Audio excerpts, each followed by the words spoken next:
আর ট্যাবের টাকা গায়েবে রাজ্যের এবার বাড়তি সতর্কতা। উপভোক্তাদের টাকা পাঠানোর প্রকল্পে এবার সতর্কতা রাজ্যের। লক্ষ্মীর ভান্ডার কৃষক বন্ধুতেও বাড়তি সতর্কতা রাখা হয়েছে। অর্থ সাহায্য প্রকল্পে প্রতারণা রুখতে তৎপরতা।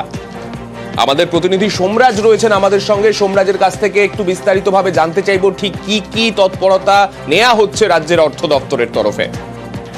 দেখো, রাজ্য অর্থ দপ্তরের তরফে 16 দফার নির্দেশিকা জারি করে বিভিন্ন দপ্তরকে পাঠানো হয়েছে, যেখানে বলা হচ্ছে যে প্রকল্পগুলিতে সরাসরি উপভোক্তাদের ব্যাংক অ্যাকাউন্টে টাকা পাঠানো হয় সেই প্রকল্পগুলির জন্য এই 16 দফার নির্দেশিকা মেনে উপভোক্তাদের ব্যাংক অ্যাকাউন্টে সরাসরি টাকা পাঠাতে হবে।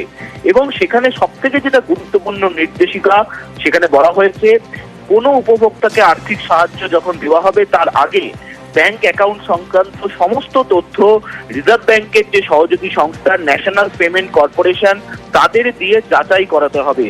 এছাড়াও বলা হচ্ছে যে প্রত্যেক উপভোক্তাকে তার নাম, ঠিকানা, ব্যাংকের সমস্ত তথ্য দুবার করে অনলাইনে পাঠাতে হবে যাতে নামের কোনো সমস্যা না হয়। এছাড়াও উপভোক্তার দেওয়া ব্যাংক অ্যাকাউন্টটি যাতে রাজ্যের মধ্যে অবস্থিত কোনো শাখার হয়, অর্থাৎ অন্য রাজ্যের কোনো অ্যাকাউন্ট হলে তা চলবে না, সেটাও স্পষ্ট করে বলা হচ্ছে।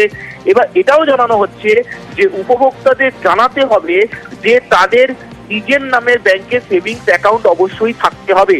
এছাড়াও প্রত্যেক উপভোক্তাদের আবেদন কি অবস্থায় রয়েছে, টাকা বরাদ্দ হয়েছে কিনা বা ব্যাংকে জমা পড়লো কিনা সেই সংক্রান্ত তথ্য নিয়মিত পৌঁছে দিতে, অর্থাৎ উপভোক্তাদের কাছে সেই সংক্রান্ত তথ্য পৌঁছে দেওয়ার জন্য SMS অ্যালার্ট সিস্টেম চালু করতে হবে।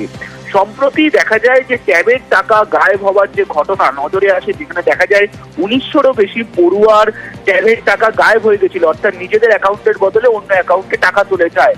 তারপরেই রাজ্য অর্থ দপ্তরের তরফে এই 16 দফা নির্দেশিকা বিভিন্ন দপ্তরকে দেওয়া হয়েছে। মূলত কৃষক বন্ধু, লক্ষ্মীর ভান্ডার সহ বিভিন্ন প্রকল্পে সরাসরি উপভোক্তাদের ব্যাংক অ্যাকাউন্টে টাকা পাঠায় রাজ্য। তাই সেই প্রকল্পগুলিতে যাতে সতর্কতা বজায় রাখা যায় সেই জন্য এই 16 দফা নির্দেশিকা অর্থ দপ্তর দিয়েছে। ধন্যবাদ সোমরাজ।